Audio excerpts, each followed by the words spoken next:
Hello, welcome to Car Simps episode 3, and today we're talking about the rise and fall of Infiniti as a brand because, well, it hasn't been the mightiest climb ever compared to other Japanese luxury brands, but the fall has been dramatic and crazy, and now the cars are just mostly known as like what you steal for a street takeover, and then you burn the car down when it's done. But they don't even make it a car anymore. It's all SUVs. Like, what are they doing? So Elliot Alvis was given the assignment to explain this to us and why Infiniti is so terrible. But how are things going with you, Elliot? I see you chose to wear shorts again, which I did go people watching this on video, I don't know if you caught episode 2. And right into I was watching and I couldn't stop watching because it was like the basic instinct shot when Elliot adjusted, we could see his tidy whities. Thank you. Were you going for that? That was not my intention, but I'm so glad that the world got to see it. Because your underwear is rated somewhere, I feel like, right? It is. Oh. I've been posted on 2 different subreddits. What? It's specifically about waistband. I don't know. I didn't even know it was a sect of people who liked it, but they watched my videos, and anytime I'd bend over to a car hood or something like that, you could see the waistband of my underwear from my shorts. And apparently that's like a thing. Yep. And somebody went and categorized and screenshotted each time it's happened. Underwear fetishists were going after Elliot. I've been on there too. I've had my feet rated before. Yeah. Is this on the dark web? This is a real. No, it's just a Reddit. It's just a real thing.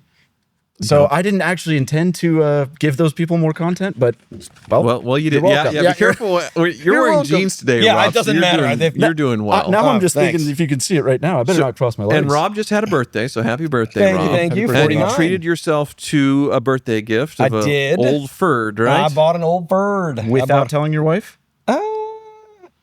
Sort of. Well, that's what I saw the post where she said on the security camera, she saw like on your Zoom camera or whatever, the Ring camera, what the heck's this? Yeah, that would be that exact. Yes. Okay, I didn't tell her. Yeah, the reason why was because she was going out with a friend to Mosley Street, which is like a little, what would you call that? Like a little it's like a comedy musical kind of place. Place to go watch a show. We would go watch a show. And so she was going to be gone for like 2 hours, and I didn't nothing. What was I going to do? We didn't want to bother her with the purchase of a Ford. I did not want to bother her, and it was awesome. It was like comes up on Facebook Marketplace, says $1,800. It's a one owner, 147,000 mile, 4-speed 1990 XLT Lariat with power windows and locks. How rusty? Not at all, really. Other than the fender has just a little bit over one fender, and then on the cab corner, just a tiny bit. So underside's good. Wow. It drives like a new truck. It's amazing. Why was the person selling it for nothing? She bought a new Chevy, and she had had that since new, and I just don't want it anymore. I just don't need it. Wow. And as I get there, she was telling me, she's like, oh, people just keep messaging me, and and you always hear that, like they always, it's a trick. Everyone's messaging me. You got to get down here quick. Be the first one to get it. But you still lowballed her. No, I gave her asking. You gave her price. asking? Oh, you did? I'm not Are proud you of okay? myself. No, Wow. I'm not okay. Sick. I was because I think she had the upper hand on me because I knew it was a good deal. So I thought there were other people. So when I get down there and I drive it and I pull it back in and she's here, her phone is just dinging. The ding, ding, ding. She's like, oh, there's another one. Oh, there's another one. And I was like, it could be a message. Maybe she's still just trying to, play me a little bit. Who knows? You don't know. And so finally I give her the cash and she goes, well, how do I it? People keep messaging me. How do I make it sold? And I said, well, you just got to do them listed as sold. She goes, can you show me? And so I had to scroll through 35 to 40 people in 45 minutes that piled in on this truck. Wow. So you really were just the first one to bite on it. I was the first one to bite So she wasn't enjoying all those men messaging her. No, she didn't like that at all. It turns out I guess women that's don't one like way that. to pick up dudes, right? It's just list a truck for Oh sale my for really God, cheap, yeah, they'd right? all show up at the house. Could you imagine? Elliot would go. He'd be the first one there. Yeah. Well, unless A her name was- Corvette. unless her Yeah. name For a was Lena Corvette, Lardy. you list a Corvette for $1,800, I'm in your message. She's a factory worker, then no chance. That is a misery situation for Elliot. List like a 95 ZR1 for like $5,000. I mean, and then lock him in the dungeon and make him do terrible things for you. Oh, he'll do them all. Yeah. I would, especially I'd be like, there is a ZR1, right? Are we in the dungeon? I would still be asking. Right. I'd be like, no, it's still there, right? Yeah, you're a pleaser. I know you're a pleaser, so. Okay. I mean, he's not wrong. Well, speaking of pleasers, I suppose, and there's not really a lack of pleasers. So when I came up with this topic for Elliot to research, Yes. Rob is just not a fan of Infiniti at all. Never has owned one. Thinks that they're just junk, right? I mean, if you gave me one word to describe it, I would say boring. Okay. I mean, and there's a reason for that. And That's it's fair. because, if you're a Facebook Marketplace guy like myself and you're always looking for them, the thing about them is that I've always noticed is you'll find ones from like 2011 to 2018. They look really good. Like they look sporty. They look like flashy and exciting. And, they have like, a lot of them have body kits and nice wheels. You don't have to spend that money. And then you open the door and it's like, it just goes to crap. Like it's like, oh, like, other than the QX80, which was bad off the start, but they're just boring to me. See, I think they're great, and I've had tons of them. And I was going to say, I've had a real life experience with them. I feel like Rob's basing his entire opinion on the brand on their Facebook Marketplace representation, which they might have the worst Facebook Marketplace representation of any car. Well, that's all I know. That's what I'm saying. It's interesting that we have like real life experience with them from back in their heyday. I do feel like Infiniti had more of an enthusiast bent for a Japanese brand than most of the others. Of course, Toyota always had their Supras and Lexus always had their sports cars, but Infinitis were always sort of geared towards being more fun. They were a sporting luxury. Yes. That's what even, I don't think they called themselves that, but that was kind of the niche that they fell into because especially when Lexus and Acura stopped making sporty luxury cars, they filled in the gap right there in the early 2000s, and we'll get to that when we which get is into really it. interesting because we see it today, all these pop-up companies of electric cars nowadays, and how many have popped up and how many of them don't make it as far as the long list of new EV failures and startups and things.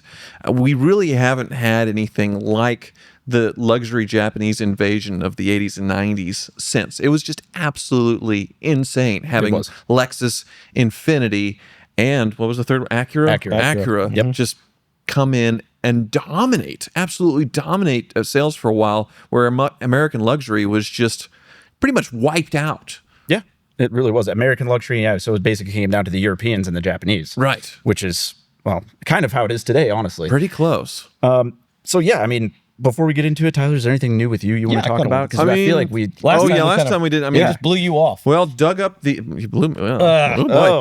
He wishes. Anyway, dug up BMW X6M, and it was filled with water. So it actually, some dome lights came on. The key to accept the key came on. Really? The headlights came on, but no go. It was with the jump pack or the battery that was in it? With the jump pack. Okay, I was going to say. But the car is basically filled up with water for 2 years. When it got buried, that's the thing. The Chrysler LeBaron, we buried it. It stayed dry, so it actually started with starting fluid. The other two, there was enough rain to where they just filled up with water, and it didn't work. But otherwise, I mean, just the normal, same old stuff. Well, getting ready for the wedding here. I heard a little certain special group of people made a little stop to your house the other day. Little channel show. PBS folks? Oh, yes, the PBS people came to do a Positively Kansas story on me. So because you are our Kansas representative. Yes, clearly. Very Kansas. Yes, that's fun, but that won't come out until September. Oh, we just see way to spoil it. And filmed a national commercial for Tunnel to Towers, which is a charity for 9/11 victims. So that's that'll be.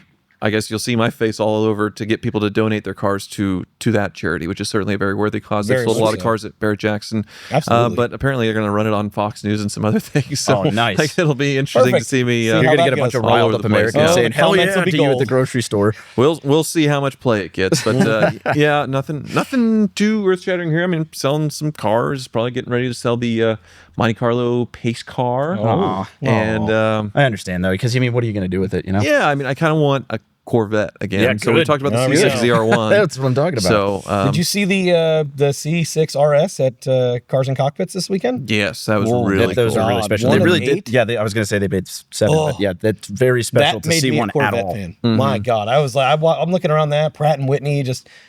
It was a whole different car, and it has a retractable power spoiler too. It does. Yes. Jake will have to find a photo for it in the edits. But I saw it the last car. time it was at the old Cars and Coffee location. It's just like, wow, I can't believe this is in Wichita. A lot of carbon fiber. I mean, it looks like a ZR1, but it was before the ZR1. To the basically. untrained eye, it's nuts. And it's naturally aspirated. It's like an 8.3 liter. Oh my God. Something like that. It's nuts. The car is insane. Oh, so, Infiniti. So, like we which said, is forever. I mean, Infiniti is into and beyond and forever. But Infiniti, and if Jake, we found out what Infiniti is. It's not going to be much longer, probably. Yeah. There you go. I put the logo up here for a reason because exciting one of the first things. So, we were talking about, how back in the day you had American luxury, you had European luxury, and then you started to have Japanese luxury. And this Infiniti did get there around the same time. So I think Acura was first on the scene. I believe 1986 is when they brought the Legend, which we all know what that car is.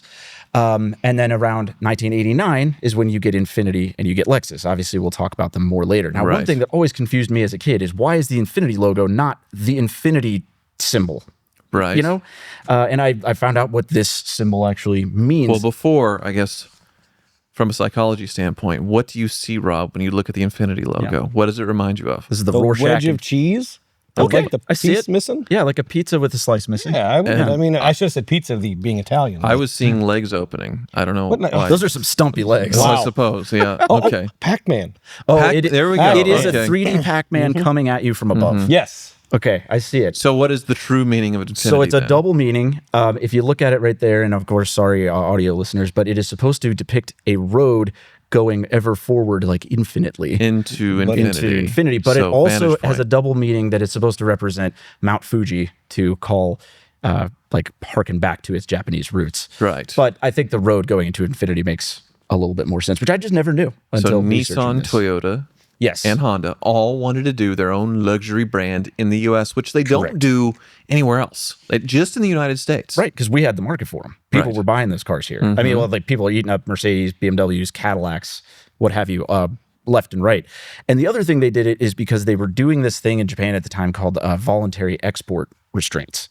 So it's an economic tool used, but essentially what they've kind of put restraints on themselves of how many cars they could export per year. So it makes good sense to export fewer cars and make them more expensive than it does to keep exporting, a bunch of cloth seat cheaper, Japanese econo boxes. So basically during that economic period is when you see all of these companies form. They Well, realize it's there's interesting because in Japan, people buy the Toyota badged LS400 and they call perfectly it, what fine do they with call it? The Celsior or something like that? The crown, of the course. is Cresta, they have everything. the that we- Cresta, they have the Toyota Soarer. Soarer. Yes. It goes on. They are fine with their badging being, having the nice car, the Toyota Century. Like the V12, and we never got that. But for some reason in the American market, especially at the time, you got to remember a lot of people buying cars, not necessarily World War II veterans, but there was still some of that, like, I don't want any of that Japanese crap kind of mentality. That's how they talk. Seriously, there was a big movement about that. It was like, I don't want that if it's Japanese. I want a different brand. And if you could separate yourself from that a little bit and kind of go, well, it's not. It's an Infiniti. It's not a Nissan. Nissan's Japanese. Infiniti is its own thing. We see it nowadays with Genesis separating from Hyundai. Nobody wanted a $80,000 Hyundai, but you will want an $80,000 Genesis. That's its own thing. Right. So it makes sense, but we hadn't seen it before. And especially because there wasn't the internet where you could easily go, who makes Infiniti? It was a very easy marketing ploy to just go, new company. And people ate it up. Now, interestingly enough, the beginning of Infiniti, speaking of marketing, they had the weirdest marketing campaign. I would have gotten Jake to show you the video, but there's no point because when they announced the car and they were teasing them like this new brand's coming, they were just showing like still images, or not still images, but like stock footage of nature. There was like kind of a forest with some birds flocking and narration about how things are different and people want quality and blah, blah, blah, blah, blah. And at the end of it, it would just say Infiniti, showing no car. Oh, that's similar to like Jaguar. the Jaguar Yes. brand. Yeah. It was- where it's, yeah, at you're like, least it was what? nature and not like weird models like doing man. poses and But things. they had like 6 different teaser commercials that they were showing all the time that at no point With no show the car. vehicle. It's just different nature scenes. There's a beach one. There's a mountain one. It's like I had to watch them because I was like, come on, there's got to be. and no seductive women or any of that Nothing. kind of stuff. Not even people. Wow, because it's the 80s and 90s. That's I mean, when you'd have what them. they I know. throw- Okay. You get a lady in stockings at least. But no, it was just kind of a bizarre marketing campaign, which kind of also goes with the theme of this is, yes, it's the rise and fall. They kind of started off on an odd foot because of that. It was like, you guys are a new brand and you're not even showing us what you're bringing. So when they did actually bring us the car, it was the Q45. That was their first model they brought here. And they came out with a bang, their flagship sedan. Which, of course, in Japan at the time was a Nissan President. This is Right. the very first. This is an '89 Wow. Infiniti. Yeah, I mean, like you said, Rob is making a face like that's the ugliest thing I've ever It's seen. well, you probably haven't ever God. seen one. I think these are all gone. That makes a Mercure look good. Wow. but I mean, it's aerodynamic. You got to think of like the Robocop Ford Taurus pretty and much, that, yeah, like that no of that grill era here. where they were doing this sort of that's the symbol. blobby Is that the aerodynamic. Infiniti? What The it looks logo like an is all octopus, crusty yeah. on the front from the factory. Yeah. So What? they had it all sort of weathered looking. Yes. What? Because they were going for this. They're different. They're better. Like it was about. It was like this. Like I said, the marketing, the wording of it was like, it's not about luxury. It's about like being a statement and stuff. It was. I thought of it sort of like an old Ming vase or something like that has the patina cracking over on top of it, and that's sort of I thought what they were going for with the logo on these. And yeah, you see the door This is not handles the are handsomest oval, thing. and yeah, the wheels sort of have that arrow wheel. It's What year would this have been? This is like an 89, 90. So that's right First with like year. the Mazda 626, which looks eerily similar to that. right. A little, yeah. So this was their first model, and honestly, like I said, they came out hot, like a good brand should with their flagship. But it's got some good stats. See, back end looks a little better. A Yeah. little better, yeah. I'll You know, give with that. the big I like the taillight wheels; and they're very everything. Corvette-esque. Rear wheel drive, right? Rear wheel drive V8. V8. It had adaptive suspension. I mean, you know, 90s stuff, but it still had it, and all-wheel steer, like four-wheel steering. So this was a pretty advanced car for the time at all. And then luckily, and especially for what the others were offering. So I know that doesn't look very impressive now, but at the time, that was a nice interior. It has a fancy clock. It has a tach. It does. It has digital climate control and having gauges and things. Having an analog clock is something that like the Europeans were doing. It worked Right. very well. But of course, this car, when it was new, was about $36,000 in 89, 90 money. Whoa. Which was quite a bit. It's like $96,000. So like an LS400 was probably the same. The LS400 was $35,000. Wow. So a little bit cheaper. Yeah, it was, well, okay, sorry, this was 38. The LS500 was So, and Lexus 35. is famous for reverse engineering the Mercedes S-Class to create the LS400. Right. And it was a platform based, even though they made it a Toyota version of it, it was for Lexus to show up and Well, just there's the S-Class. kick butt. Mercedes, Yeah. So they reverse engineered the Mercedes 126 and it just knocked it out of the It park. killed everything. I mean, and as you know, also, I guess we live in the future now compared to what they lasted forever. That was Right. another big quality or reliability improvement that kind of set the Japanese, all three of them, apart. You got all of the tech and luxury that you got from the German brands, but they actually were reliable. They got good gas mileage. And as we see, Freddie still has the $1 million Lexus now. Million mile, yeah. Yeah, it's still on the road. They're still viable daily drivers. Yeah. The LS400 is 30 years later, whereas this. When's the last time you seen one? I don't know if I've ever seen not- it. Yeah, maybe it's been a long Yeah, time. a long time. In high school, probably. Yeah, So yeah, and like I said, price wise, if you know, the S-Class wrap back then were 50 grand Right. plus. So it undercut their prices pretty significantly. So it was a really, I mean, it shook up the entire automotive game, as we all know now. But you know, specifically with Infiniti, they came in here with, like I said, a really, on paper and in real life, a great sedan that completely undercut all of the competition. I mean, Yeah. even a Cadillac Fleetwood, which is hilarious. I think I did give you a picture of that, Jake. Imagine, honestly, even if you don't like this, imagine buying this over the contemporary Cadillac. That's an 89. that is Yes. literally my Uncle Doug. Wow. Had that big Cadillac Fleetwood, and at the time he was opening up Beauty First or Beauty Warehouse stores. Remember those back Yep, in the day? Beauty First. And he was traveling back and forth to Texas every week in a big '90s Cadillac boat like that. That's probably And great for that. Switched to the J30, Oh, which is J30. the next model I think to come out. that's the next one. I did Yeah. mention they also did bring out a cheaper two-door at the same time called the M30. No one's ever seen M. one. Yeah. No one's ever seen one. They're super rare. I had one. You had an M30? I've had an M30 convertible. They I was only going had- to say, I was there's only like, like that, 30 I of was them. going to say they did make a convertible version of them, Oh. and it's incredibly rare now. I mean, those are all. So mine was pearl white, very low mileage, automatic, but it was traded in and dumped at auction because the shocks were completely blown on it. And I thought, okay, no big deal. I'll get some Nissan shocks. Everything else was fine. Yeah. Ungettable. Oh. Nobody selling them. No aftermarket support. The Infiniti dealer laughed at me. Oh, we haven't stocked those in 10 years. And this is in 2010, 12, somewhere around there. So I'm 20 years old. They just gave up on stocking parts for these, period. And the aftermarket wasn't there for it. So I would have had to have someone rebuild the shocks or something, so like a custom shop sort of make them for me.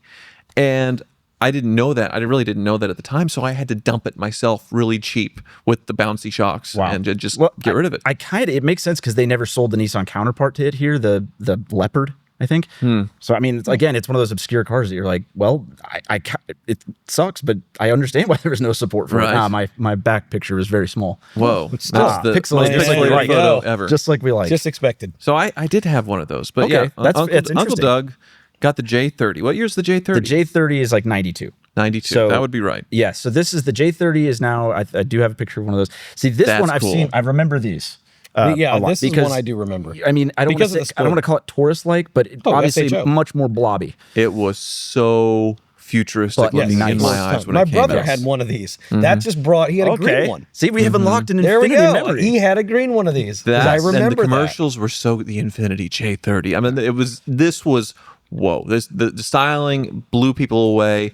But this one was, are they front wheel drive based? I think Not yet. Not yet. Okay. This one was still rear, but they didn't sell all that well. Really? Apparently, I don't know have the numbers on that one, but Well, I guess, it does have people complained that the interiors were too small on these. Interesting, which is interesting. It's not a very small car. Because then at the same time, then the Lexus ES would have come around in the second generation. Correct. That would have looked a lot better than like the rebadged Camrys. Right. And then there's the Acura Legend still around, which was obviously a legend, the itself. So some stiff competition there, but I think arguably that's the best looking of the mid-size bunch. I agree. think. It's definitely the most unique. It's cool. One of the things you mentioned, a great thing with the Lexus ES, that was another one of their kind of missteps, is they came in hot with a big full-size sedan and a coupe, but they did not have a mid-size sedan, whereas Lexus did have Lexus would have the ES. They had the SC coupe. I guess they began to have the ES. Yeah. So the SC. I mean, also, how are you going to buy the Infiniti over that? Yeah, that is right. gorgeous. Well, it's a Toyota Soar. Yeah, it's a rebadged, Toyota Soar. but yes. But of course, here we loved it. It was just it couldn't compete. And like I said, they didn't have a mid-sized sedan. Right. So it's kind of an interesting thing. They just came in hot with. Yeah, that, and that's a GS. GS Lexus, yes, yes. the rear-wheel drive was another one. So they were stacking it up, and Nissan definitely had a bench with their Skylines and things that could have been Luxo barged and sent over, and but would have been right in that segment. they chose not to do it. Didn't do it. Yeah. And their sales numbers do reflect that. Like the earliest ones I have to backtrack a little bit, how they're doing in compared to their first year. So basically, I just took 1990 because they'd been out for a full year. Right. Infiniti moved 17,000 units. Wow. Meanwhile, Lexus had 65,000 units. Jeez. It could have been a worldwide Wow. number, but and then Acura was doing 138,000. Wow. So they started off pretty far behind. But things kept getting better. They started introducing more models, and as the mid 90s have rolled around, they now have the J30. Right. And so this one is now kind of the this one's still a rear-wheel drive. Sorry. I just remember being so fascinated with it, and this would make me 6-7 years old, and just looking around it, and I remember thinking that the Kansas license plate did not look good on it. So I'm a 6-7-year-old, and I ripped off the license plate, not knowing that you need to have a license plate on a car. I just thought it was spoiling the lines of this black J30 of my uncle's, and I didn't unscrew it. I just Stripped it out. just yanked it until it fell apart, ripped it off the car, and then it was at my grandmother's house, so I just threw it behind her bushes in the driveway. Boy. And he assumed the plate was stolen. I don't know how much later, maybe a week, maybe a month later, my grandmother comes to me and says, "Tyler, I found your Uncle Doug's license plate in my flower bed behind a bush. Did you take it off?" And I'm petrified. No, I totally lied. Never. This is me fessing up to it 30 years later. Wow. But I wanted the Infiniti to be pure black with nothing spoiling the lines, so I ripped off the license plate. Well, that was Hey, 6-year-old. that's how much you cared about design. Yes. That's admirable. So later on, they moved on to the i30, which replaced the J30, and this is where they got some complaints about what it was. It was it was clearly a rebadged You can just Maxima. see it. You can just see it. It's a Maxima with different Right. badging and taillights and whatever. It's a Maxima with leather. Right, which Lexus Toyota did that with the first generation ES, but then they were smart and changed it enough with the ES to make it way different from the Correct. Camry, even though it's the same platform. Yes. And I had one of these go through my car lot with a dead hole, a dead cylinder. Ooh. Oh. And it was weird because it had failed in the head gasket in a way to where it wasn't overheating, it wasn't losing oil, it wasn't drinking coolant, but it was just running on 3 cylinders. And the guy who worked for my lot needed, he couldn't get to work. And so I just said, just drive this. He drove it for 6 months like that. It never changed. And I eventually just sold it for $1,000. I think the next person drove it just on 3 cylinders. Good Lord. Just That is- still going. No, honestly, that's pretty impressive. What a testament. Yeah. Pretty junky. They also, around this time, they also had a G20. I don't even know if you need to show this, because talk about another rebadge. They Right. rebadged a Sentra. Oof. Not necessary. Again, didn't find a lot of sales success with that, because it's a weird price point. People with cars that want cars that size and that price don't care about it. That's what it was, the G20. That was the that's what That makes a lot more Yeah. sense, because it's like, I don't know when the last time I've seen one of those is. No. Either. Right. That doesn't make sense to me. Like, Yeah, why if would you build that? Because people shopping that segment are shopping cheap. And how frustrated would you be as far as like all these people that bought into these luxury dealers? Because it wasn't like Honda dealers or Nissan dealers usually got Infiniti. It was existing luxury ones, or people that bid and spent all this money to have these dealerships. You got Lexus. Oh my Killing the God, you game. got amazing things. You got Acura. You got some really good products. You got Infiniti. And you got Infiniti, and with weird marketing and cars like this, and, Yeah. and a leather Sentra. Right. And so then you're like the Hyundai guy who got like the Hyundai Excel. Yeah. In 1990, our local dealer, like he started with the Hyundai Excel and now has Genesis and all that stuff. So clear it worked out for him. But Infiniti, woof, yeah. Not so much. So, yeah, this does go continuing the, again, this isn't really the rise of them. It's just interesting. Yeah. It's kind of a very like a small rise and then a big fall? It's a very level trajectory Yeah. from the beginning. Because what I'm going to say here next is as we're nearing the end of the 90s, what Acura does, well, Lexus does first, smartly, following the market as a big company should, they come out with the LX450. Okay, because Americans are now buying SUVs. They're buying the Explorers. They're buying Which is what Rob drove today's Yes, Land yes, Cruiser. I did. Yeah. Which, by the way, that thing is so deep in the woods, you're gonna have ticks by the time you Probably go back so. out there. Well, that's where he wanted it. I needed his roof to take a thumbnail photo. Yeah. So I had Jake stand up and, yeah. We all know this. This is an iconic vehicle. They're still on the road, as is Rob's. I mean, Yes. this was an iconic vehicle. And then the following year, 1996, Acura comes out with the SLX, which was, I think, an Isuzu rodeo Yeah, I mean, based they're- thing. yeah. But it's So it They're looks like. badge engineered for sure. but they they're- still got the point. People Right. are buying SUVs. People want nice SUVs. Obviously, Ford caught on. They started offering the Eddie Bauer, and then Explorers and whatnot. Right. So like there was a market for luxury SUVs, and the Japanese people were discovering it. So they did it with the Pathfinder, but how much later? They did it with the Pathfinder in '97. 97. Okay. So they're not crazy late, but a couple of years missing sales in a segment that's expanding that rapidly. People already have brand loyalty now to Lexus and to Acura. well, what they called it, is that the QX it's the back Q. then? It's the Q. Where is it? I have it right here. The QX4. I remember that. 'Cause QX4, I do yeah. remember Yeah. these a lot. Yeah. I like because these. I liked the way these looked. I They like had the these. 3-spoke wheels. They're pretty cool. I mean, And they- a lot of cladding. Yeah. Yeah. I thought this really, even though if it was late, I did think this was a nice offering. And I do remember seeing a lot of these, like my friends' parents having them and stuff like that. I do Right. remember these. So they relate to the game, but they better late than never, I guess. Right. I remember helping out friends back in the day, even in high school. Like they were wanting me to help them buy cars and stuff. And they were shopping 2002 Infiniti QX4. It was going out. It was the last year. Versus Nissan Murano, hot new for 2003. those were the hot news. They were the same price in the same year in 2002, and I said, go with this. It's going out. It's proven. It's sort of a truck platform, and they went against me and went with the new hot thing with the Murano that. It didn't last. It did not last very well, No, from not what I reliable. remember. Early So- Muranos were not very reliable. But things kind of just continue. There's really nothing noteworthy or newsworthy from this point on until we get to the heyday. But that isn't to be said without the most notable character in all of Infiniti's existence. So, we normally talk about on this podcast the characters behind certain things. So, Right. obviously, Nissan as a whole wasn't doing A very conservative sort of Japanese company, not taking very many risks here. right. Not doing anything crazy. So Right. So they bring in what had happened was they're not doing well. What Right. happened was, And so Renault took controlling interest in the company. They saw Nissan was floundering. They bought, I think, 36.8% was enough to give them a I did not controlling know this. So a interest. French car company comes Yes, in and stepped in. Wow. So, and with that, they brought this man named Carlos Goshen. And we're going to keep talking about him. We're going to touch on what he did, go back to some other stuff, and come back to him. This is him. There are no happy photos of him. I looked and looked and looked. He always looks like this. Crossed arm, intense gaze. Eyebrows. Oh, Wow. man. Whoa. So he came in there and he meant business because this guy had a history of turning companies around. Is this late 90s? This is late 90s. He joins, I think, in 99. Okay. Yeah, so he's the COO in 99. But he comes from a history. He started working for Michelin, and Michelin was having trouble in their South American factories. He kind of like turned those around, did some restructuring. They loved the way what they did there. I feel like he just needed to go down there and stare at them like this. Right? And Yeah, then you're they gonna get back Yeah, to work. they're going to do something. Yeah.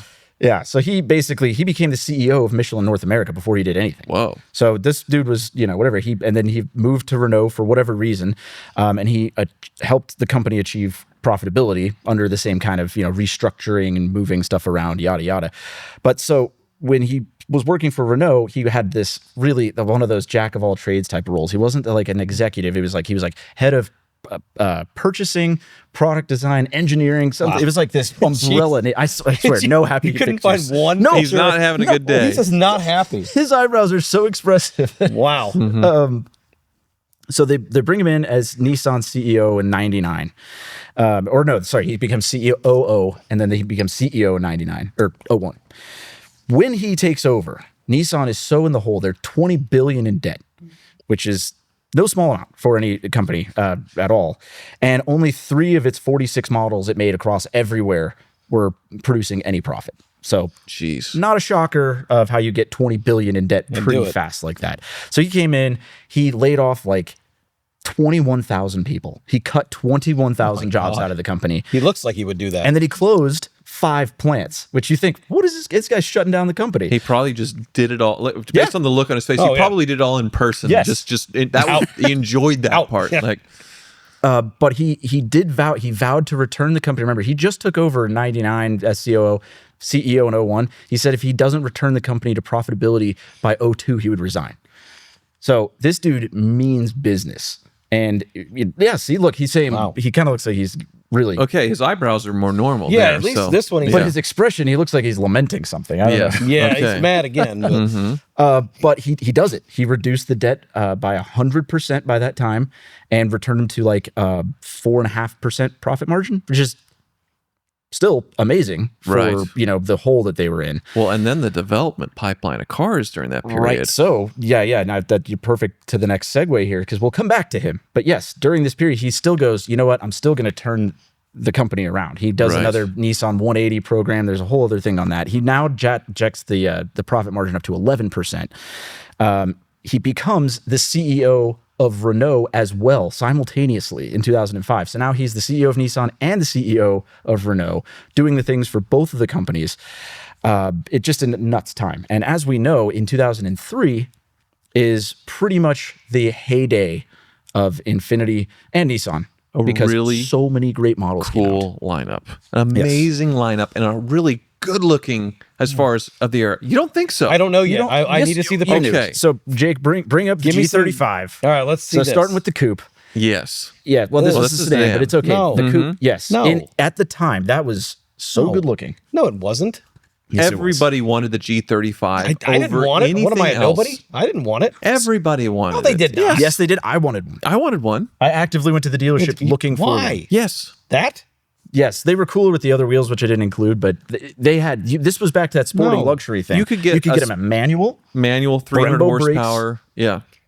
I mean, this was an actual nice car. Think So about it's- it, like a 2003 Mustang there at period was just a hunk of junk Well, it in wasn't- comparison. well, yeah, 265 horsepower. yeah, it was a but- mod motor. Everything. Yeah, and it The wasn't- interiors were terrible. They were the bad. Corvettes were Stuck in Fisher the Price 90s. Corvettes plastic were not interiors as great. well. This was so much more interesting. Obviously, the Europeans, the BMW E46, the Well, and that's interior where I'm quality is at. That, though, amazing. I mean, And that's where this was competing with. This was supposed to be a 3 Series competitor, and it pretty much was. I mean, people would. I mean, you can argue with the effectiveness of it today, but I remember very vividly at the time being like, "Oh my gosh, that is possibly this the was coolest futuristic looking. Was Where this the front-wheel BMWs drive or looked rear-wheel old. car. No, drive? this is They're rear-wheel drive. This was rear-wheel. I Yes, thought these yes. were front wheel. No, that's why nowadays Oh, had everybody's I known. they're No. stolen in street takeovers and they do the burnouts, Yes. and the Oh, right. donuts, and then they set them on fire at the end because they're perfect for that. That's why Yes. that's how they all are today. Is clapped out and ruined, stolen, and just destroyed.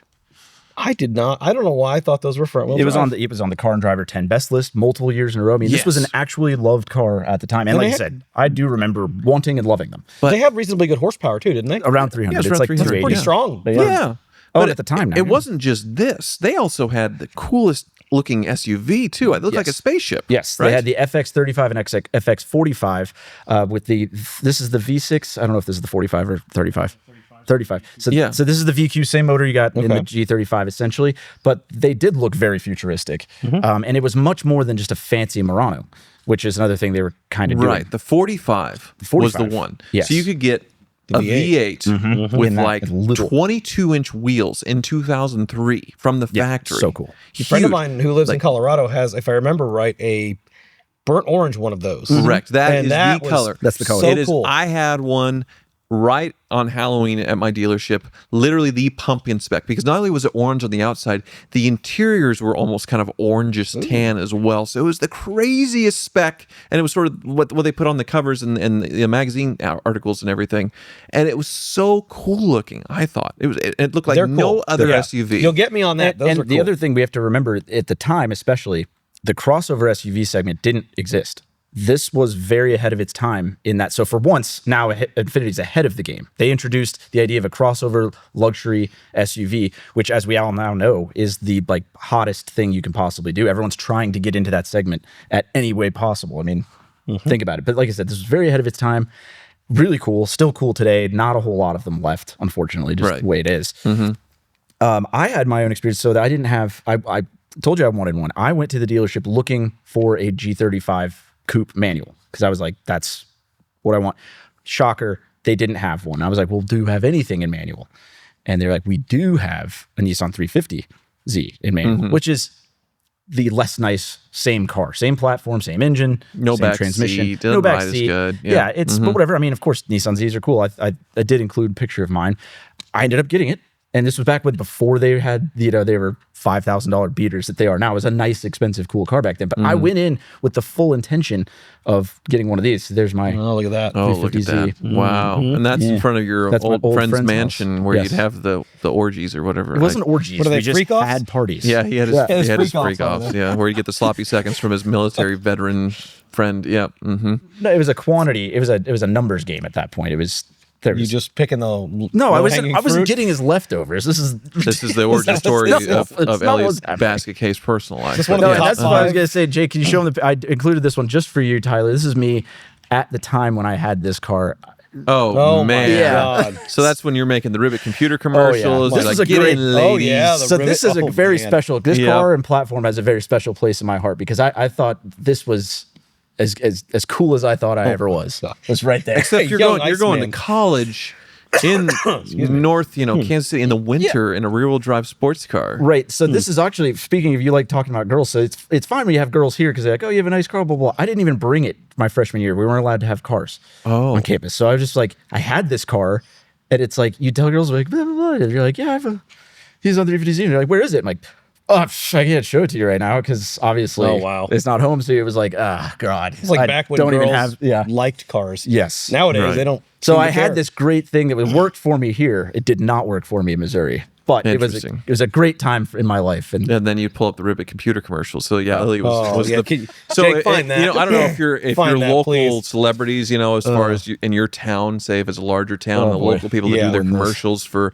a restaurant or a car dealership, the weatherman, the news people. Well, Elliot was one of those people. Like he was the face of a computer repair store called Rivet Computers, and anyway, yeah, it was a good time. His head was large and in charge At the time, though, because it was still 15 years cable, ago. it wasn't streaming and stuff like that. People watched TV and they saw every commercial and they played this one a lot. Right. So it was a Wonderful. fun time driving around in my Z, getting recognized for being a local commercial guy.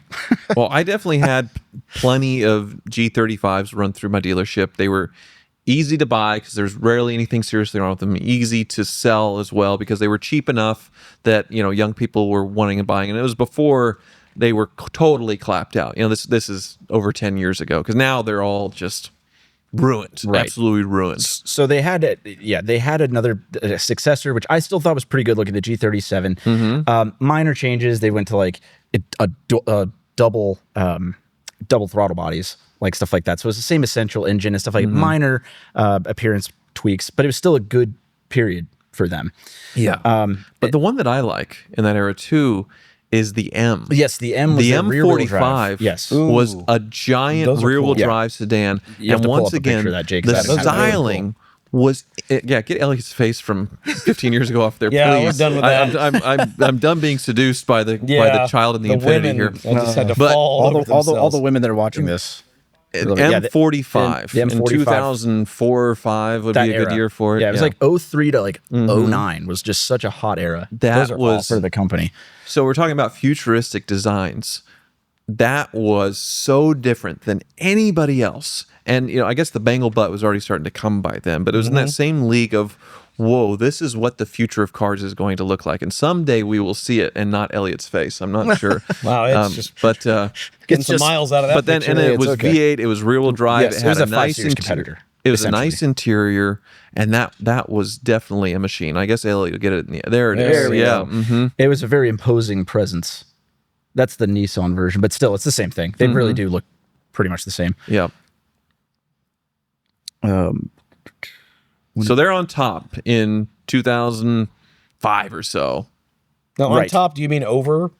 As far as like their Lexus peak, and- their No, peak, I would always say. gonna be No, like so mine. I've still got sales numbers for around that time. If I go back to my notes here, they're still not beating them, but it is so much better than what it was.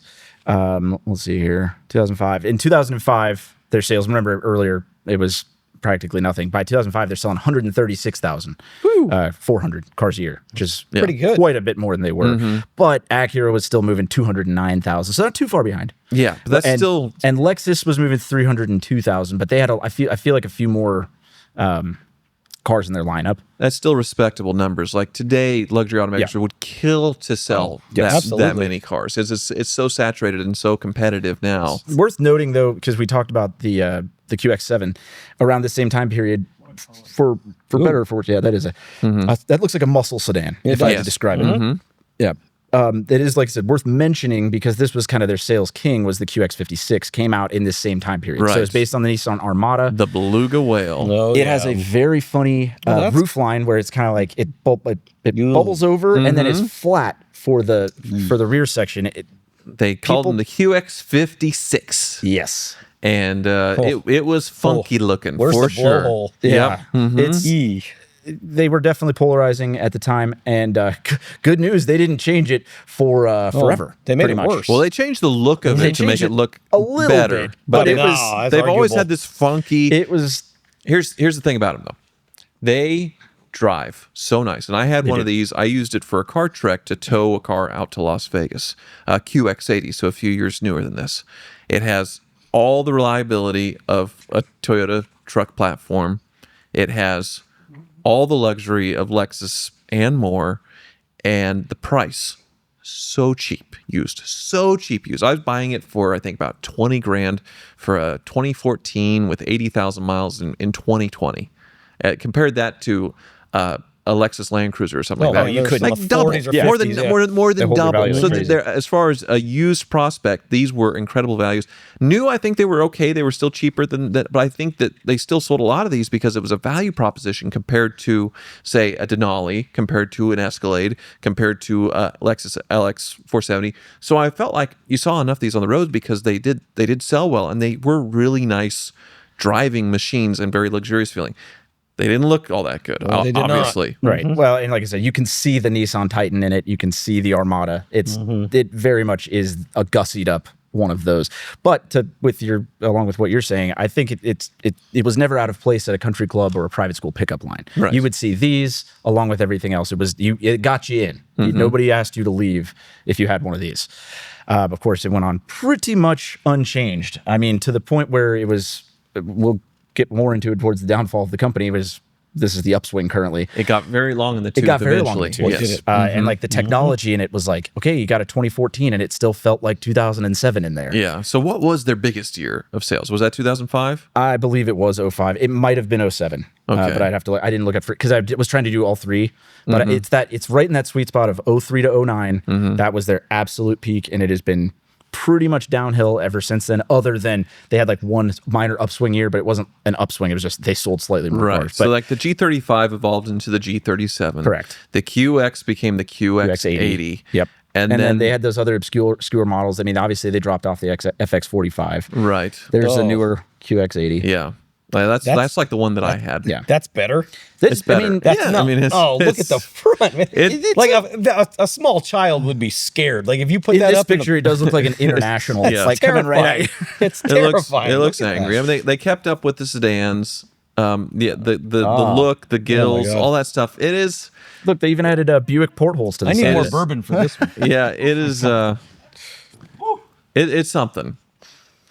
But so like I said, honestly, there's not that much that happens with the company after that. It's an unchanged thing.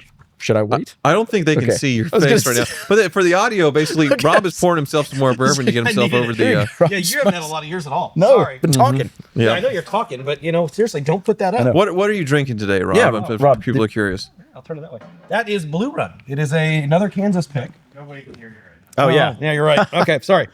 we're Yes. learning, guys. It's episode 3. Yes, we're getting. What are you drinking? So that is Blue Run. It is another nice Kansas pick bourbon.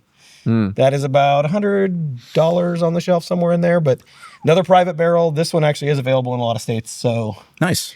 So Yeah. go wonderful. get it. Yeah, and go tell get it. tell them Enjoy Rob it. sent you. Yeah, right. It gets you nothing. Yeah, by please the way. don't. It's definitely a better buy than what. It's not a promo code. It's a better But buy for you'll- whatever that is. Right. Oh my God.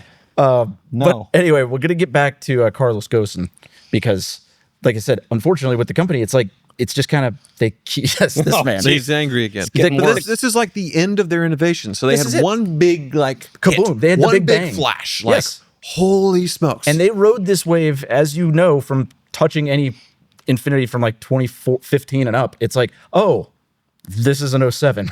Like, Right. It looks the same. Yeah. They just rode that wave. And, whether it was fun, there's a myriad of different reasons, but they did. And in 2016, they bought a controlling portion of Mitsubishi, which I don't know if that was a good move because Mitsubishi was already not doing well. They were bad for a long time. Yeah. So then Carlos Ghosn, our man from before, our angry eyebrowed friend, now is running 3 car companies simultaneously. I mean, talk about having too much on your plate. I can either see him trying to fix all of them or whatever we're using. Infiniti fell through the cracks. And so did Nissan, and so did Mitsubishi. Maybe he was just focusing on Renault. Wow, he was really terrible. But in 2018, something bad happens to him, but to his surprise. Not a tragedy per se, but he was coming back. He was on a private plane. He landed in Japan, I think like whatever, Okinawa or somewhere. Doesn't matter really where. He was immediately arrested. Total surprise to him. He's like, what is going on? They throw him, right in the pokey. a CEO Yes. of a major automotive company gets arrested on site when they land in Japan. And not only the CEO, this guy saved companies. Right. That's all he's doing is saving companies. He has no idea why. Who did he look at the wrong way? Yeah, right. Somebody got that. And literally face. everybody. Yeah. So they hit him with saying that he has $80 million in unreported income and assets. And I looked it up. I was like, what do they accuse him of buying? And they were like, you didn't report. Like, he basically, because he was controlling the company, he was like, they were kind of suggesting that he had received 80 million in excess of 80 million of whether it be assets or money, that he just was like, that didn't happen. And on the So book, dodging taxes in Japan? Is that what it's about? it's sort of like that. I assume that but he they has were to just declare calling it. it straight up income. Like, we say you made this much, it looks like you actually made this much. And why would that matter other than him being taxed by Japan over it? Well, because it's like illegal to do that in Japan. Oh, like for CEOs, they have to report all their Yes. income and where it it's has to be coming like from. it's pretty so public put it up info, board. I believe. There. Okay, gotcha. And you're like not allowed to. It's like you can get arrested for doing bad business in Japan. I mean, they are a very polite and straightforward country, and they pride themselves on that. But here's the thing: he says, "What are you talking about? This was all above board. Everyone involved. I've reported everything, And they said, nope, you've got a yacht and you've got all these houses in different places, and they just arbitrarily said you've got 80 million in unreported assets. Well, what year is this? This is in 2018. So this is where the fairly crap's recent. really starting to hit the fan with Infiniti. I Yes, feel like stuff's already not good. Stuff's not good, and they're mad at him probably for whatever reason. Yep. But So that's where it gets kind of interesting. So what they do to him is they take him immediately to jail. It's not like like a rich people now, you get indicted and you kind of like hanging out for a while. You bail and you leave. They're denying him bail. He has to go to Japanese jail for 108 days, which I know doesn't sound like a crazy amount of time, but they're not exactly nice to you. And he's still CEO through 108 days of this, or they replaced him at this point? I assume it didn't. That was not part of the story. I assume they had an interim. But so what was crazy is they're denying him bail. He's like, I didn't do anything wrong. They're denying him bail. He was often in solitary confinement, like he wasn't misbehaving. They just kept doing stuff to him. What was his home country? What was it? Lebanon or Beirut. Yeah, it's like something like that. So he's not from Japan. No. He runs a company that owns Japan. That's crazy. It's crazy. Insane. And so he's equally as confused. He's not allowed outside communication. They're interrogating him without lawyers. Like he said they put him through like psychological warfare in there, which kind of goes to his theory about that this was an inside job.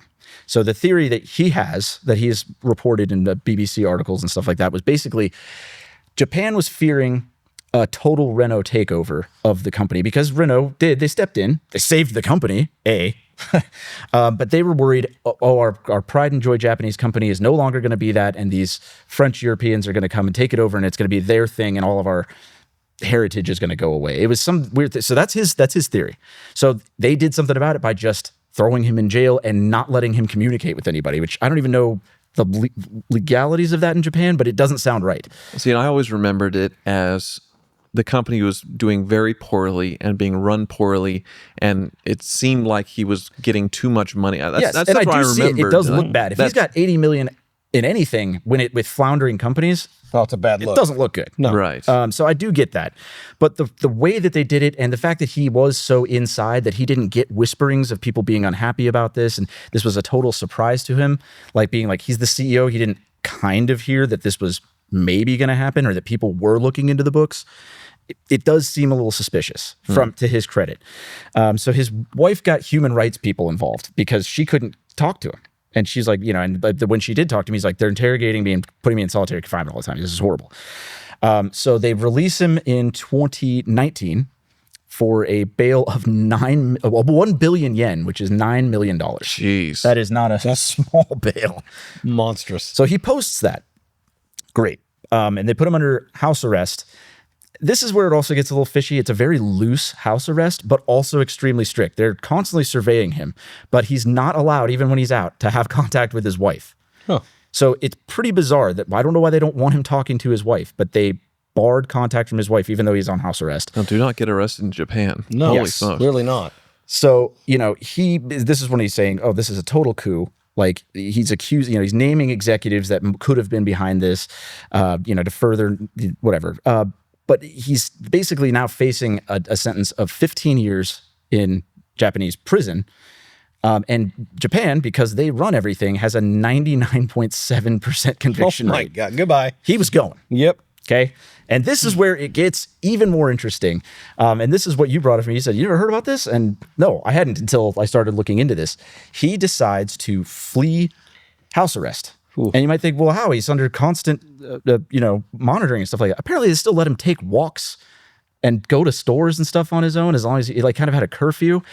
So over time, he bought normal clothes and he hatched a plan together to basically ship himself out of the house. So he basically buys a bunch of these large instrument boxes. Like, if you go on a tour with a band, you store your instruments in a luggage box, like whatever, but kind of a circus box, if you will. He gets normal clothes, crams himself in one of those.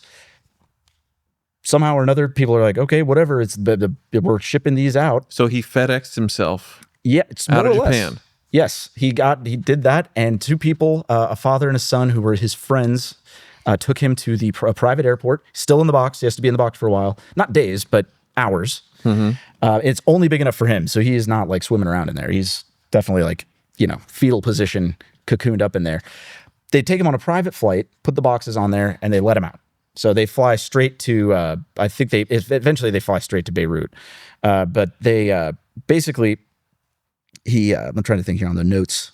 He went to, just Beirut because he is a resident there because he was born there. Mm-hmm. So Lebanon had the ability to basically say, we don't need to extradite you because it's our choice. You're a citizen of Beirut. So he was safe there.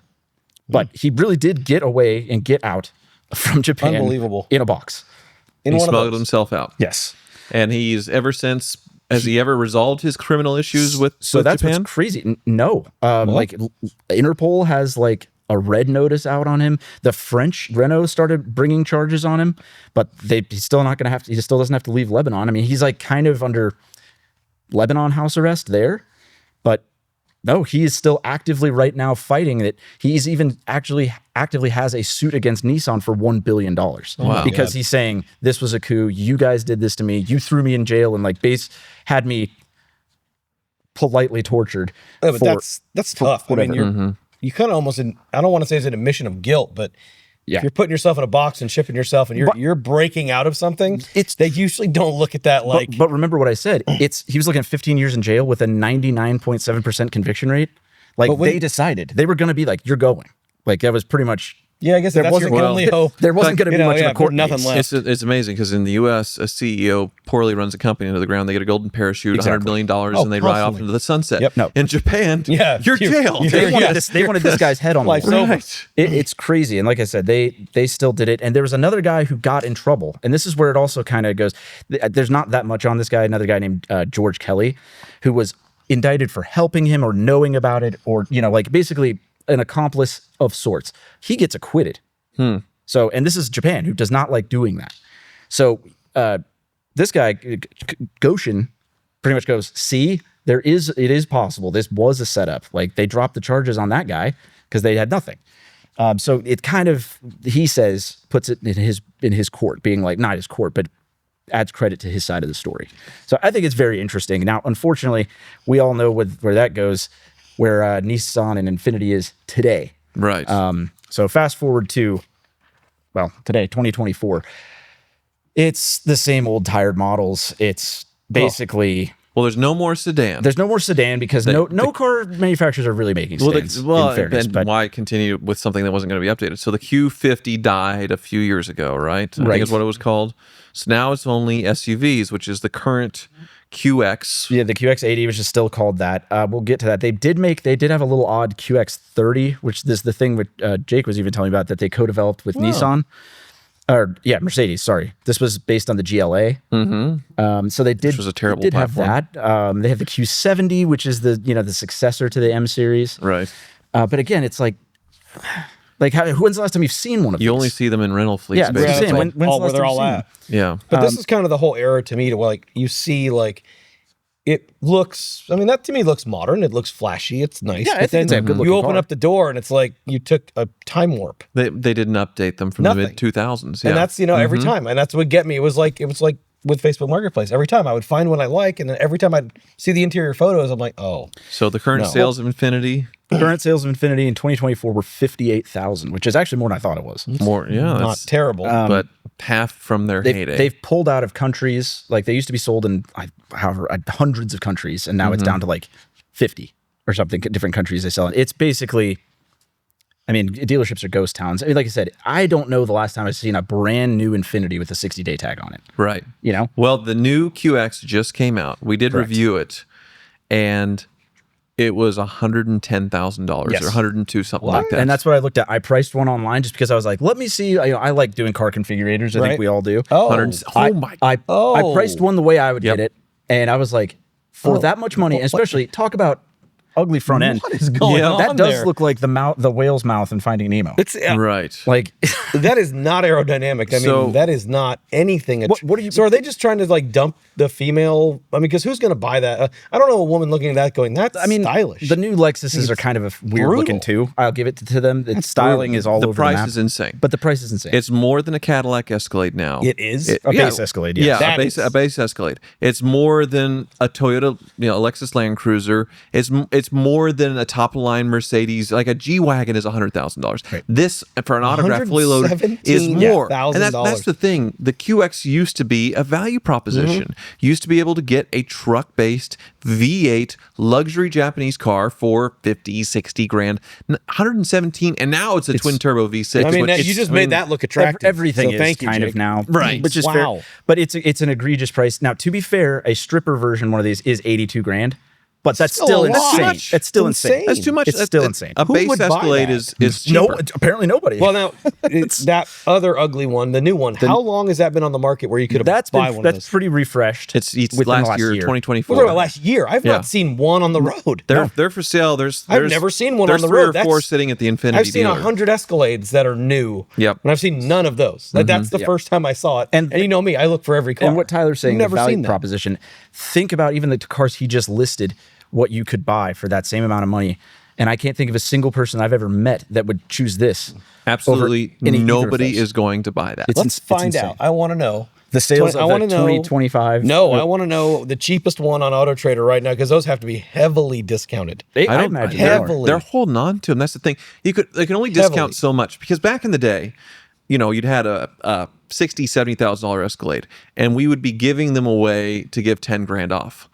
At these $117,000 price points, the not a lot of margin for the dealers is still only maybe $10,000, $12,000. So even if they discount that thing to 105, it's still too much. 100. Nobody's still gonna. That's the problem with these very expensive. What are you This is seeing, a Rob? 25 refresh, not 24, right? 24 is 20 Well, I priced it 24 was the 25, but refresh. I feel like it was yeah. still 24. Okay. And then, I mean, this is obviously, it's not exactly the same argument, but you bring in something used into the same argument, you can get, you could get, G63s Right. for less than this. Yeah. Used. Well, a new G550 Yeah. is right at around $100,000. So it's like, Yeah. it's bonkers. Range Rovers, full-size Yeah. Range Rovers that are now third rows are cheaper than this. Yes. Nobody is going to buy it.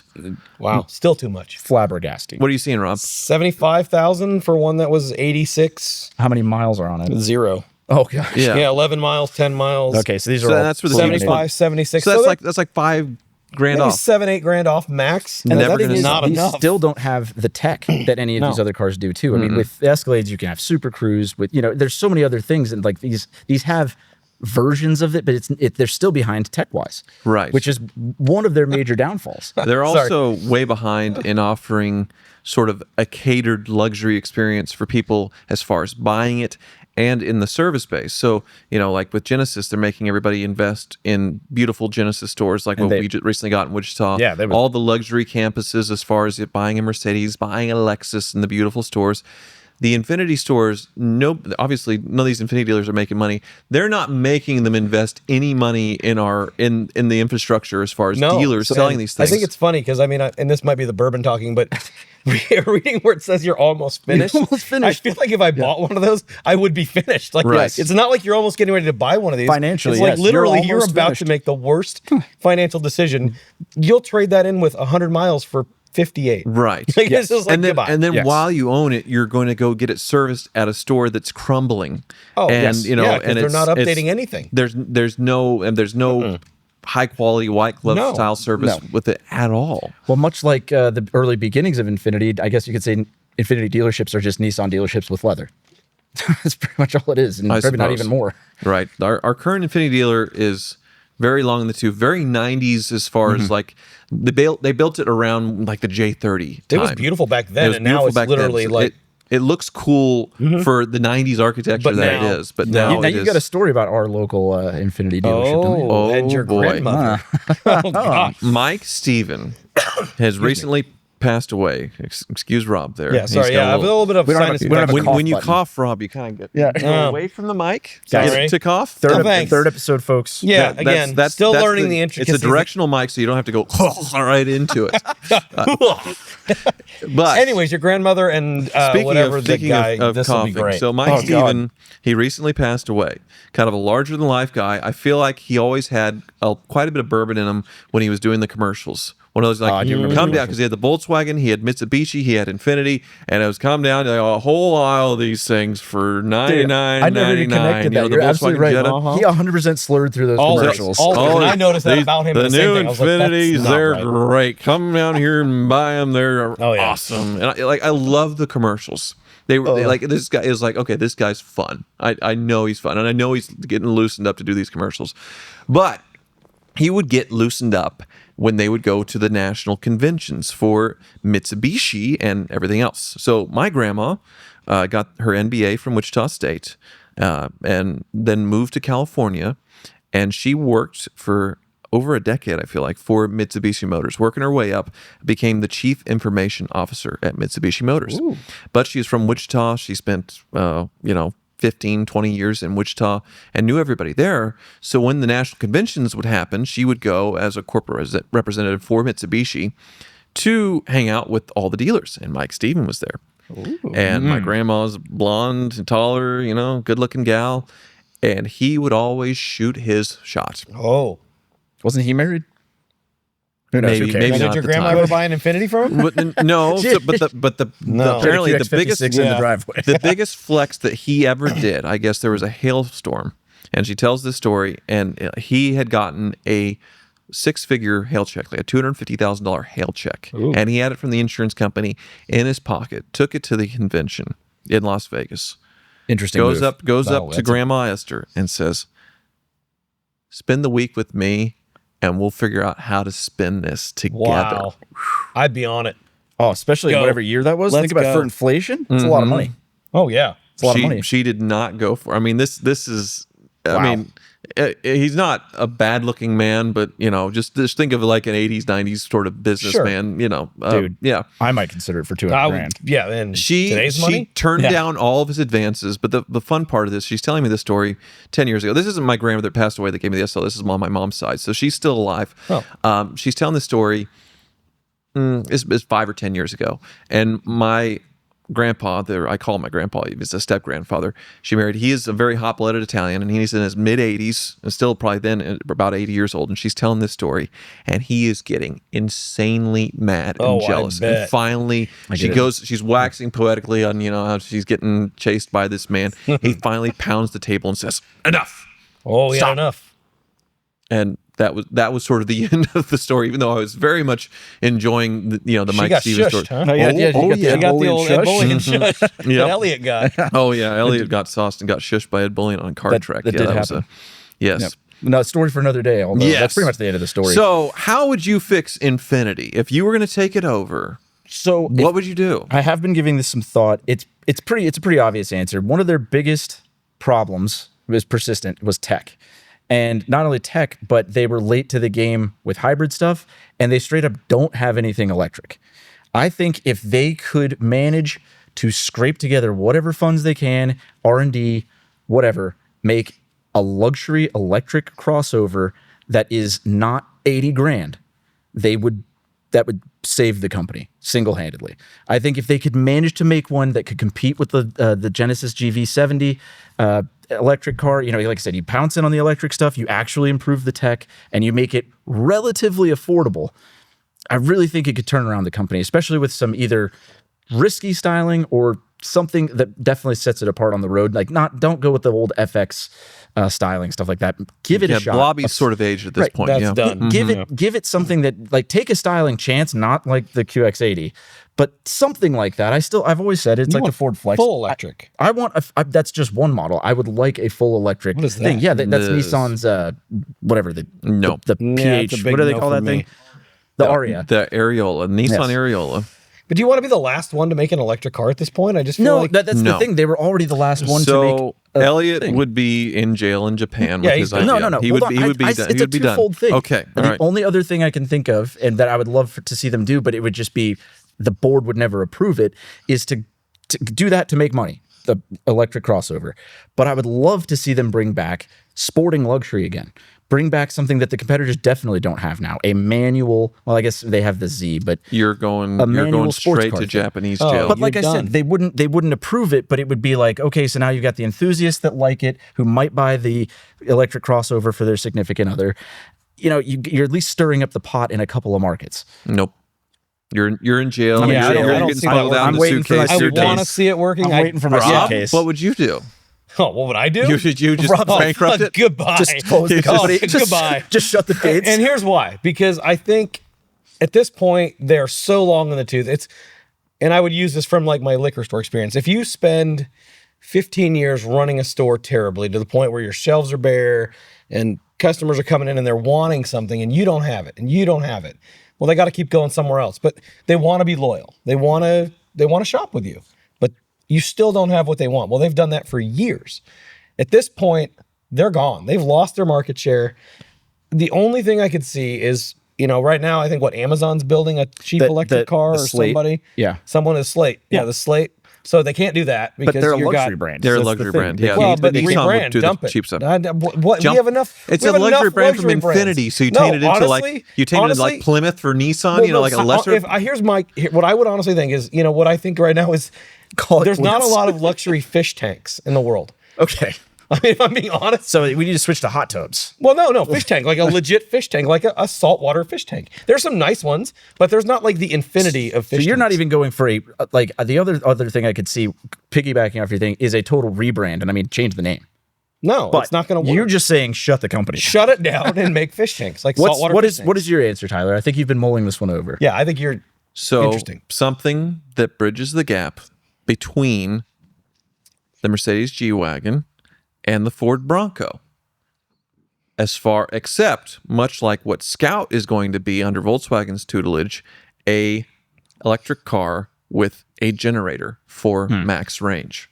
So it needs to be a boxy, good-looking luxury off-roader.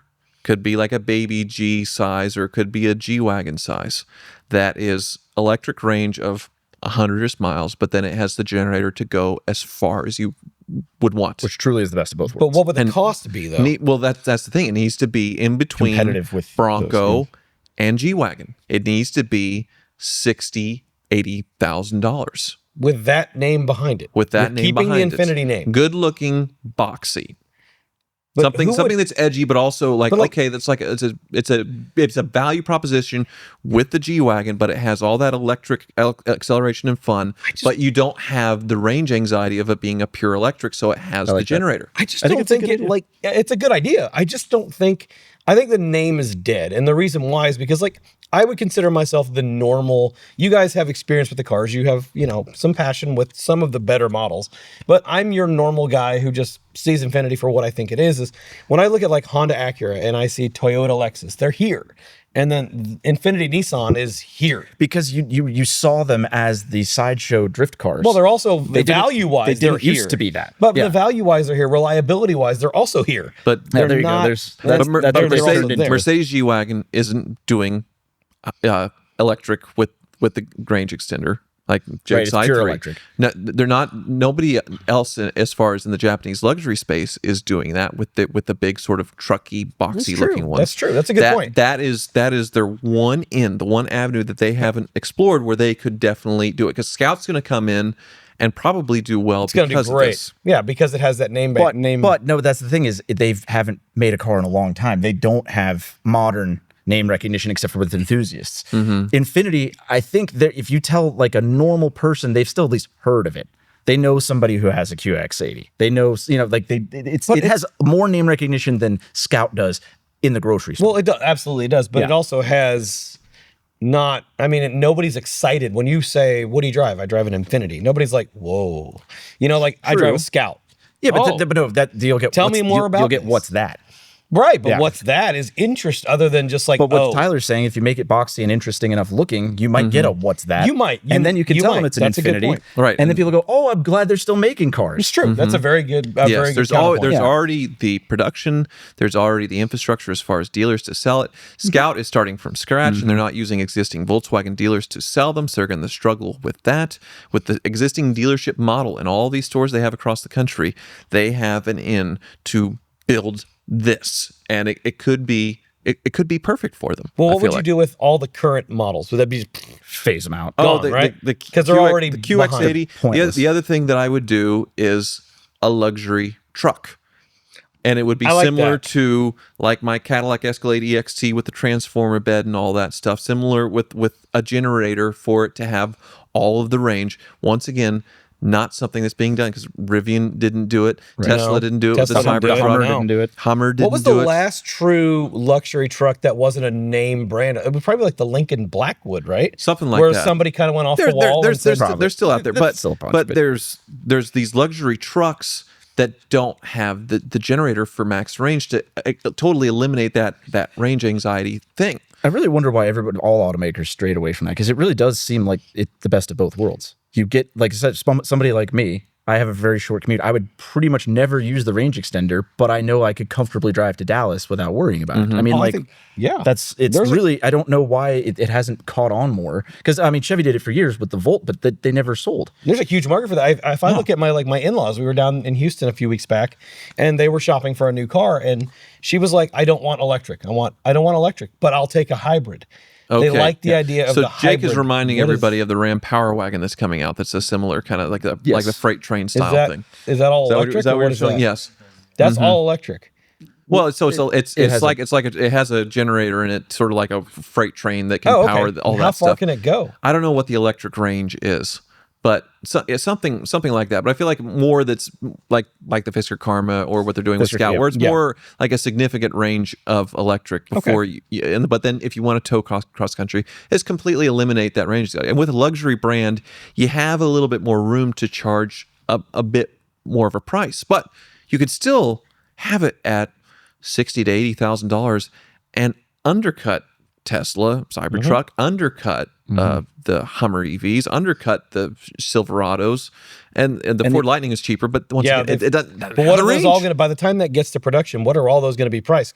I feel like the Cybertruck's going to be dropping. I Right, don't think people maybe, are going to but the pay. thing is, so it's they'll also- be kind also- of in line together. The other thing is, as Infiniti failed with marketing for years, they have a freaking home run of marketing right here, is showing these competitors and these people needing to pull over and charge while the Infiniti keeps on That driving. would be the that you would know, be the they big have key. they have a home run of it showing the range extender as the selling point of the car. Yep. And I mean, like I said, there you got marketing out the wazoo right there. I mean, I think that, yeah, my idea was stupid. Yep. And Well, now you've now just No, I'm gone just like, all God, the way around. I'm back like, to your now I'm all idea for it. sucks. I'm like, okay, ah. so now what would you do? Are you No, agreeing with them, or do you want that's a the fish most tank? I would logical- not end up in So- jail in Japan. No, I would save Infinity. I would have squandered the rest of the That's- money making a stupid crossover in a sports car. I'm still going for and you're fish tank. fish tank. I'm still saltwater fish tank. It'll look pretty. It'll have the logo. Everything will be beautiful. But so there you go. Infiniti, they kind of had a very low altitude start. Yes. And they stayed at that altitude for a long time. It'll be interesting what the future holds, because now the Nissan is back to laying off a bunch of people. They're in that low point again. Yeah. And they're talking about folding up all Infinity stores in the US and just combining them into really? Nissan, like ripping them away from existing franchisees. So they really don't know what to do, but obviously their lineup's terrible. So We need another Carlos Goshen to come in. Well, with a woman that smiles, Actually, maybe a he's little still- bit. Somebody with a happy face. No, he got stuff done. Well, really, he got himself almost. Well, he's not doing great for the himself. jury is literally still out on that. That's true. Well, Elliot, great job. I Thanks. know it wasn't Corvettes. Excellent. But you No, did I know, great. How do you feel? You did I awesome. made it. It was You fun. did I have a great. lot of Infinity information now that We love And this I hope- format. I hope that the Like, viewers this do is- too. This format's great. We just Yeah. love. I mean, I'm nervous all week leading up to it, but it's just so fun to learn because, it's a lot of these things. There's some things I know and things I don't know. It's just so much fun to research. Well, And next week is Rob's off the rails idea. Yes, it is. And fun. it is going to be the cars that serial killers drove, which of course all the big podcasts all over the place are about, serial killers and how they killed them, and like women listen to it and fantasize about killing their husbands, I suppose. I don't. So hopefully it's a good crossover topic. I'm really excited It's for going it. to be fun. So what I'm going to do is I'm going to basically make it a little game between these two. Whoa, So okay. what we're going to do is I'm going to be picking a certain amount of serial killers. There are going to be some you've heard of, some you haven't. And I'm going to kind of throw some hidden clues in each one of them to kind of give you an idea of what it could be. And then you guys are going to guess. And whoever at the end has the most is going to have a prize that I will be giving them at the end. They get to win a prize and they get to open it in front of everybody. I get a prize. And one prize you could You're give. assuming the win. Yeah, you already think you're going to win. Elliot, Pump the I know brakes I'm here. going to beat Elliot, but what you could consider giving Elliot a prize and Rob by joining our Patreon, Car Simps, which we do have linked below, or it's patreon.com/CarSimps podcast. And joining also next week will be the first time that we'll be able to answer your questions at the end of the podcast, and we'll be engaging with you. You'll also get early access to the podcast as well. They'll be posted up on there, the unlisted links, so that's a big benefit as well. So please consider joining the Patreon to support Car Simps, this new endeavor. Please do. Thank you so much for listening or watching episode 3. Thank you, guys.